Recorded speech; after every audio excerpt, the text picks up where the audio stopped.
सुरक्षित, सुखी एवं समृद्ध रहे, यही प्रार्थना के साथ आपके घर का एक जगह किसी को दिखा दिया तो समझना कि आपके किए कराए सब मेहनत विफल गए। तो कौन सी जगह महाराज? बोलो कौन सी जगह बहनों, जोर से बोलो। बेडरूम। बेडरूम। बेडरूम क्यों? उसको दिखाने से क्या होता है? दिखाओ को। आज कोई नहीं जानता है कि एक जगह ऐसी है जहाँ की मेहनत छुपानी जैसी है। लेकिन आप देखो, आपका बैंक पासबुक किसी को दिखाते हो क्या? पासबुक कौन कौन दिखाते हैं? वो देखो मेरा पासबुक बैलेंस देखो, बैलेंस। और कौन कौन घर में अपना तिजोरी अलमारा खोल के लो मेरा गहना देखो, गहना देखो कितना है देखो। तो शास्त्रों में लिखा है कि गहना नहीं दिखा रहे हो, बैलेंस नहीं दिखा रहे हो। अगर दिखा दिया किसी कारण से कि बैलेंस ये है, कोई मांगने आया भाई कि मेरे को 50 लाख उधारी दो, कभी कभी हमारे पास सच्ची में नहीं रहता है तो उसको देख भाई है ही नहीं तो क्या दो, बता देना पड़ता है।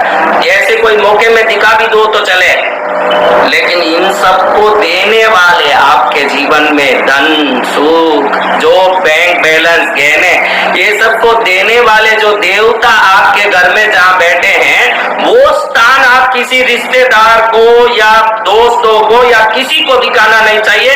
कोई आए हो तो उनके सामने खोल के पूजा भी नहीं करनी चाहिए, शास्त्रों में लिखी हुई। और किसी को ये पता नहीं है कि देव घर किसी को दिखाने जैसा नहीं। क्या चीज? लेकिन वो तो खुला ही पड़ा रहता है, कोई भी आवे तो वही दिखाते। हमारा देखो मूर्ति कितनी सुंदर है, हमारी माता जी कितनी सुंदर है, अभी हमने चुंदड़ी ली कितनी सुंदर ओढ़ाई है, हमने देखो मुकुट बनाया छोटा सा कितना सुंदर है। अरे क्या होता है इसको दिखाने से? ये वैज्ञानिक रहस्य आप बताने वाला हूँ कि आपने जितनी पूजा की, वो पूजा की ऊर्जा उन देवों के शरीर से निकलती रहती है, इसी से आपके घर में शांति, सुख, समृद्धि सब है। अगर कोई आता है, उन पर उन दृष्टि पड़ती हो और उनका ग्रह दशा मजबूत हो तो ये देवों की कृपा उन पर शिफ्ट हो जाती है। आप पर जो कृपा आ रही है, मेहनत आपकी है और मजा ये जो दर्शन करके गया ये लेके चले जाएगा। आपकी सभी मेहनत का मजा कौन ले लेगा? तो आप हर एक को दिखा दिखा के देखो हमारे भगवान कैसे, हमारी मूर्ति कैसे। आप सब मुझे पूछते हो हम इतना करें तो आगे बढ़ते क्यों नहीं है? आप इतना करें तो दुखी क्यों है? इतना करके भी हमारी पूरी मन की इच्छा क्यों नहीं हो रही है? इसका कारण है कि आप जो दिखाना चाहिए वो नहीं दिखाते हो, जो नहीं दिखाना चाहिए आप अपने पाप दिखाओ, अपने सब गलतियां दिखाओ दुनिया को, अपनी की हुई भक्ति कभी नहीं दिखाना। अभी ये माता जी मेरे को बोल रही थी कि मैं नंगे पैर कृष्णगिरी से कलश लेके जब तक घर पहुंची नंगे पैर पहुंची। ये उनके प्रति हमारी भक्ति, श्रद्धा। ये बाहर कभी बोलना नहीं। देवता सोचे कि तू करके सुना के बता रही है और कर करके सुना रही है तो तेरा काम कभी पूरी नहीं करूंगी। मेरे लिए किया और बोल रही है, तुरंत वो नाराज होती है। इसलिए अपने किए हुए व्रत कि मैं सोमवार व्रत करती हूँ, मैं पूनम को व्रत करती हूँ, मैं पौष दशमी का व्रत करती हूँ, मैं गणेश चतुर्थी की, शिवरात्रि की व्रत करती हूँ। क्या व्रत करते हो ये कभी किसी को बोलो मत। आप क्या जाप करते हो किसी को बोलो मत। अपने जप मंत्र को किसी के सामने बोलो मत। लोग आए हो घर में मेहमान तो उनके सामने पूजा कर रहे हो अगर अंदर, तो जोर से श्लोक स्तुति मत बोलो उनके सामने।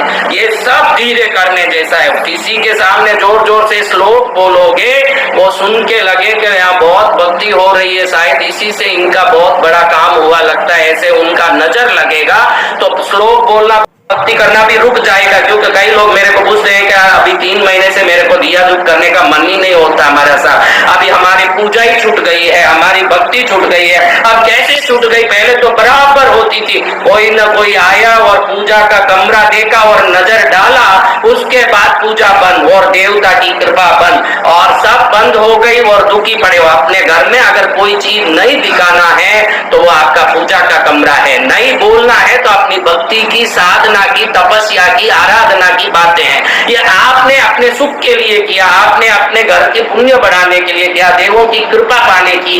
जैसे बैंक बैलेंस नहीं बताते हो, जेवर का पूरा अलमारा नहीं दिखाते हो। अगर दिखा भी दोगे तो फिर भी चलेगा, दिखाने से कोई लेके नहीं भाग जाएगा। लेकिन देवों को लग जाए कि भाई भक्ति मेरे को दिखा रहा है और वो अगर उस कारण से वहां से चले गए तो आपको दुख होगा। तो शास्त्रों में जो विज्ञान भैरव कल्प है उसमें बहुत अच्छे से लिखा है, विज्ञान भैरव कल्प में, कि संसारी को अपने घर में भले छोटा आला रखा हो, एक छोटा सा आला रखा हो या पूरा कमरा रखा हो, छोटा आला रखा तो भी पर्दा डाल के रखना, खुला नहीं रखना, कमरा हो तो भी बंद ही रखना, बंद कमरे में थोड़ा छेद होना चाहिए हवा वगैरह जाने के लिए। लेकिन कोई भी आवे, मालूम पड़ गया कि रिश्ते वाले 2 दिन आने वाले हैं, तो उस हिसाब से फिर हम पूजा भक्ति व्यवस्थित करनी चाहिए उनके सामने। बहुत कई लोगों को जैसे रिश्ते वाले आए, आधा घंटा करने वाला पूजा 1 घंटे तक करने लगते हैं कि देखने दो मेरे साले को कि मैं कैसा पूजा करता हूँ, देखने दो मेरी साली को कि मैं कैसे पूजा करता हूँ। साली को साले को दिखाने पूजा नहीं है, माँ को दिखाने की पूजा है। और साला साली को पूजा दिखाते चक्कर में वो माँ वहां से निकल गई तो मुश्किल पड़ जाए। इसलिए घर में कभी पूजा कमरा किसी को नहीं दिखाना चाहिए। ये जगह जो नहीं दिखाएगा वो दुनिया में 1000 जलवा देखेगा और उसका मंगल हो जाएगा। यही मंगल कामना के साथ।